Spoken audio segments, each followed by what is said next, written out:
दर्शकों, आप इस प्रदर्शनी को देखकर हैरान होंगे कि आखिरकार इतनी बड़ी प्रदर्शनी लगाई तो लगाई गई, पर क्यों लगाई गई? क्योंकि ये सवाल हमारे ही ज़हन में भी आ रहा था, क्योंकि हर एक चीज़ को दर्शक हमारे जानना भी चाहते हैं। आइए हमारे साथ, देख सकते हैं काफ़ी यहाँ के सेवादार हैं, जो इस प्रदर्शनी को सेवा मतलब मैनेज कर रहे हैं, देख रहे हैं। जी नमस्कार जी। नमस्कार जी। क्या नाम है जी? मेरा अंजना दासी है। मैं हिमाचल प्रदेश डिस्ट्रिक्ट ऊना से हूँ जी, जी। और यहाँ पे मेरी सेवा लगी है इस प्रदर्शनी में।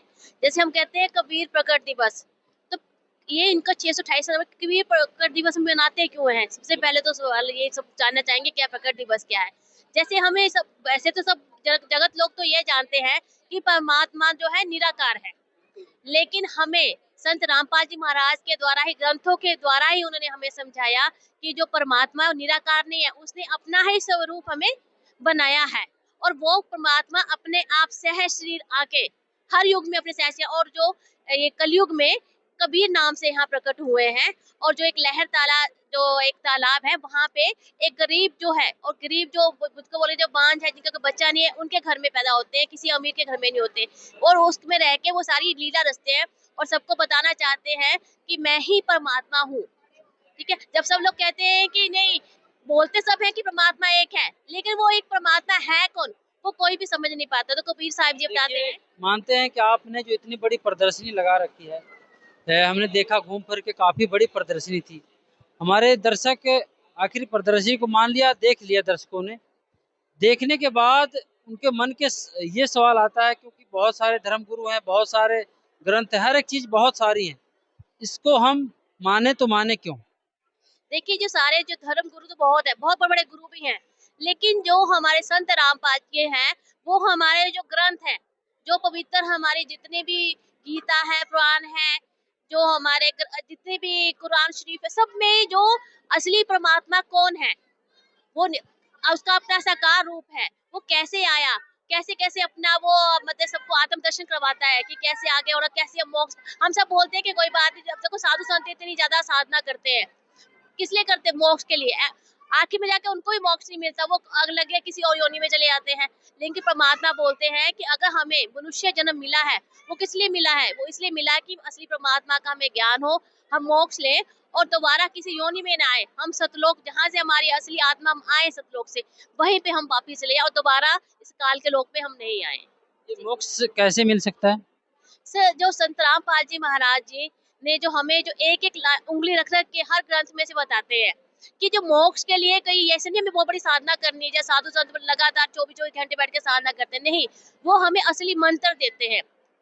हर एक जो विष्णु का सब बोलते हैं ना, उनका उनका जब हम ये एक होटल की तरह है, पहले हमने यहाँ का जैसे होते होटल में आके कमरे का किराया देना पड़ता है, वैसे ही इस लोक का हमें पहले क्या है, इनका जो मंत्र जाप करके इनका किराया देके, ताकि हमारे ऊपर कोई बोझ ना रहे, बाद में दोबारा अपने लोक में बुलाए, उनका अपना बोझ हमने खत्म कर देना है। उसके बाद जो है, जब हमारा पूरा जो हमें पहले एक प्रथम मंत्र मिलता है, फिर द्वितीय मंत्र, फिर एक सार नाम मिलता है।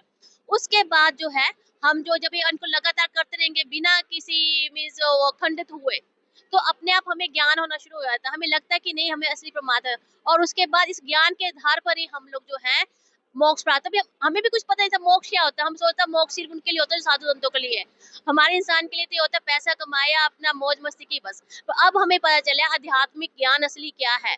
हम पहले सोचते थे कि जो देवी देवताओं की पूजा कर ली बस वही बहुत है, लेकिन अभी पता है कि आध्यात्मिक ज्ञान क्या है, मोक्ष क्या होता है, मोक्ष का मतलब क्या। मोक्ष का मतलब होता है कि हमने जिस लोक से हम सतलोक आए हैं, आत्मा गलती से इस लोक में आ गए, वापस हमें उस सतलोक में और दोबारा हम इस योनि में हम पैदा नहीं होना चाहते। जैसे आपकी बात हम मानते हैं, हमारे दर्शक उस बातों को जानना चाहेंगे कि मतलब ये प्रमाण कहाँ मिलेगा जो आप कह रहे हैं इतनी कॉन्फिडेंस से, ये कहाँ पे ग्रंथ मिलेंगे? सर देखिए, हमारे जो 4 पुराण है उनमें लिखा हुआ है। अब देखिए, अब गीता सब पढ़ते हैं, गीता का अध्याय 15 1 और 2 श्लोक में लिखा है, संसार रूपी एक वृक्ष बताया, जिसके बारे में आज तक किसी पंडित लोग ने बताया ही नहीं हमें। पर हमें जो संत रामपाल जी महाराज ने बताया है कि जो संसार रूपी वृक्ष है, उसमें क्या होता है, सबसे पहले जड़ है, फिर 3 शाखाएं हैं जो ब्रह्मा विष्णु महेश है, उसके रूप पात रूप संसार है।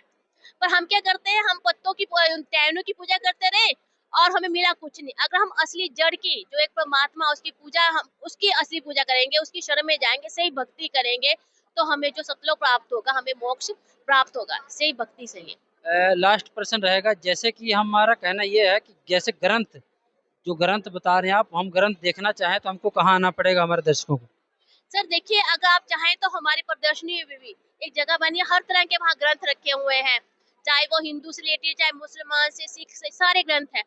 उसमें स्लिप्स भी लगे हैं। अगर आपको लगता है कि नहीं कि हम लोग गलत बोल रहे हैं या झूठा बोल रहे हैं, तो आप वहाँ अपने मिलान कर सकते हैं, किसी भी ग्रंथ से आप मिलान कर सकते सभी धर्मों के ग्रंथ मिल जाएंगे? हैं। सारे धर्मों के मिल जाएंगे यहाँ पे आपको। उसमें एक एक करके हमने अंडरलाइन किया हुआ है कि इसमें देखिए आपके ग्रंथ में ये लिखा है, कोई संत रामपाल जी को अलग से कुछ नहीं बताया, क्योंकि पहले हमें ये चीजें बताते थे, नहीं को पढ़ने के लिए को बोलता था, घर में कोई ग्रंथ रखता था, लेकिन उन्हें उंगली रख रख के हर चीज बताई कि देखो आपके अपने ही ग्रंथों में चीजें रखी हुई हैं, और आपने कभी इसके ऊपर ध्यान ही नहीं दिया कि ऐसी भी कोई बात हो सकती है। और ये संत रामपाल जी महाराज के द्वारा ही हमें पता चला, और शायद हम भी वही भक्ति करते आ रहे हैं, उनका मंत्र जाप करते आ रहे हैं, तो हम भी चाहते हैं कि हमें मोक्ष मिले, दोबारा इस काल के लोक में ना हमें आना पड़े। लास्ट प्रश्न रहेगा, जो हमारे दर्शक देख रहे हैं उनको क्या संदेश देना चाहिए? संदेश तो हम नहीं दे सकते, वो तो परमात्मा ही दे सकते। बस मैं अपने भक्तजन जो जगत लोग हैं उनसे, भाई बहनों से यही विनती करना चाहती हूँ कि एक बार, कम से कम एक बार तो आके आप वो देखिए। नहीं तो हमारे यूट्यूब चैनल है, ठीक है, गूगल में, जहाँ कहीं से भी आप, फोन सबके पास अवेलेबल है, आजकल नेट पे सब चीजें अवेलेबल है। आप पहले घर में बैठ के पहले आप कुछ टाइम तक सत्संग को सुनिए, मिलाप कर लीजिए अपने ग्रंथों से, अगर आप घर में ला ला के, जब आपको लगता है कि आपको सही ज्ञान हो गया है, हाँ ये सही करेक्ट है ये, उसके बाद आके आप मंत्र दीक्षा ले सकते हैं, जो कि हमारे हर डिस्ट्रिक्ट में, हर स्टेट में जो हमारे नाम दाम केंद्र हैं। पर पहले आपको उसके लिए पहले सत्संग कुछ टाइम तक सुनना पड़ेगा आपको, ताकि आपको अपना विश्वास, दृढ़ विश्वास हो जाए कि नहीं यही सही ज्ञान है, और उसके बाद आप मंत्र आप लेके, तो आपका भी उद्धार हो जाएगा फिर ये। आपका बहुत बहुत धन्यवाद। धन्यवाद।